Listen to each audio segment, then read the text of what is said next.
ரோமர் 12:1 எல்லாம் சேர்ந்து படிக்கணும். இதுவே நீங்கள் செய்யத்தக்க புத்தியுள்ள ஆராதனை சொல்றாரு. அப்படின்னா என்ன இருக்குது? புத்தியுள்ள ஆராதனை செய்ய அப்படின்னு சொன்னா என்ன இருக்குது? புத்தி இல்லாத ஆராதனை ஒன்று இருக்குது. ஹலோ, இன்னைக்கு ராகமா பாடுறதும் டான்ஸ் ஆடுறதும் அப்படி பண்றதும் இதுதான். இது இல்ல புத்தியுள்ள ஆராதனை. இது இல்ல ஆராதனை. புத்தியுள்ள ஆராதனை. புத்தியுள்ள ஆராதனை இருதயத்தில் ஆண்டவருக்கு அர்ப்பணிச்சு பலியா தரணும். நம்மளை பலியா தர்றது தான் உண்மையான ஆராதனை.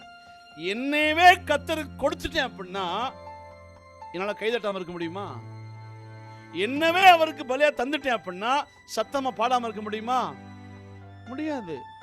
என்னையே அவருக்கு பலியா தந்துட்டேன்னா என்னால கொண்டாடாம இருக்க முடியுமா?